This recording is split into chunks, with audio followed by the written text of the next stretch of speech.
Whew, when I saw this, I was pretty surprised. Now, there is a rumor that the Oilers may be interested in Taylor Hall. So this is kind of an interesting one, but I'm not sure exactly how to feel about this. I'm going to give the positives and negatives of this potential deal and how it would work out for both sides.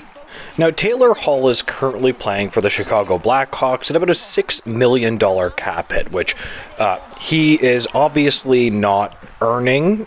You know what I mean? Like, he's not playing up to a $6 million cap hit, but he's also playing on the Chicago Blackhawks. It's so hard to gauge players with exactly how good they currently are when they play on bad teams. I'm sure you guys know what I'm saying.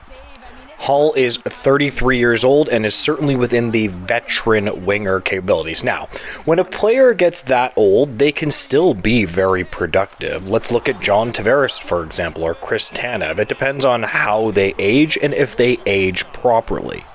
Now, he is extremely likely to be traded before the deadline, and honestly, it might not actually be a bad decision for Edmonton to at least sniff around depending on the cost. Now, this trade rumor is coming from Kurt Leavins of the Edmonton Journal. Now, he talked about using him as a, quote, trial run, which makes a lot of sense. Essentially, let's see how he fits into our team at this point. Now, Edmonton's current needs certainly seem to center around a defenseman, and I absolutely agree with that. The first and foremost, in my opinion anyway, would be for Edmonton to get a defenseman, and not only a defenseman, but I think like a top 4 type defenseman would really, really be good for them. But secondary, they actually could use some more secondary scoring. Well, a lot of teams in the playoffs could, but I mean, again, yes, they have two players that perform very, very well in the playoffs, but you never know when you're going to need depth. Depth is never a bad thing in the NHL playoffs. Now, I do wonder if he could still fit into a top 6 role. Now, he might not be able to fit into a top 6 role consistently.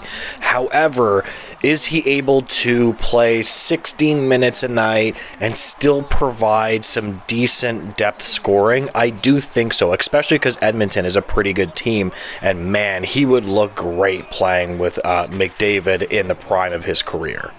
Now, obviously, as you guys probably know, he was drafted first overall in 2010 by the Edmonton Oilers. Now, this was back when the Oilers were terrible.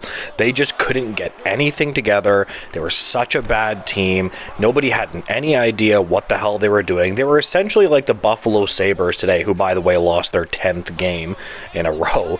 A forever rebuilding team. Now, then they drafted 2 guys, Draisaitl and McDavid, and I'm telling you guys this, and I've told you guys this always, that the draft either puts back your rebuild or it accelerates your rebuild. One of the two. If you get a superstar player, your rebuild's accelerated. If you get like, an okay player, you're going to be a meh okay team. Now, in 2016, he was traded for Adam Larsson, which was hilarious. I don't know if you guys remember the 1-for-1 tweet. So whenever there's a trade 1-for-1, that's what everybody says, which was pretty surprising at that point. Honestly, both of them are kind of worked out to be somewhat mid players in their careers in general. Now, the question that I've been thinking, would fans and management really embrace this type of move? So if you are an Edmonton fan, I want to know how you would actually feel about this move in general. Now, currently he has 14 points in 30 games, a .46 point per game, and he's on pace for about 38 points. Again, I've already said his performance, but he's playing for the Blackhawks. We all have to put a caveat. The Blackhawks are friggin' terrible. So that has to be put in there. I'm not going to drag him down completely because of those stats anyway. I do think that a player like this in the playoffs, again, can build value simply because all you need a player like this to do is produce on like maybe a second, third line tweener situation. Hall is still a decent National Hockey League veteran player, and if you get him on the cheap, this could make sense for a reunion. Now, this is one thing that's not debatable. Nobody's going to take him on for $6 million, even if it is the final year of his contract. The Chicago Blackhawks are absolutely going to have to retain salary on this, so that might come at a little bit more of a cost, if you understand what I mean. And then the question becomes, what kind of picks and prospects would Edmonton be willing to give up? I will say this straight up: I would not be willing to give up a lot for him in general. Like, you want to keep the cost low on a player like this, especially with his diminishing value in the league. This is why, while I'm not against Taylor Hall coming back to Edmonton, boy, I still think that he shouldn't be the top priority for Edmonton at the trade deadline. Now, it was mentioned him as a trial run, which does make a lot of sense. Like, again, if he would sign for an affordable deal in Edmonton, this would be awesome, because if he's affordable and he can fit inside your top 6, why the hell not? Now, the cons are going to be obviously his age and fitness level, and also I do kind of worry about his fit with the team, like exactly which line he would actually fit with.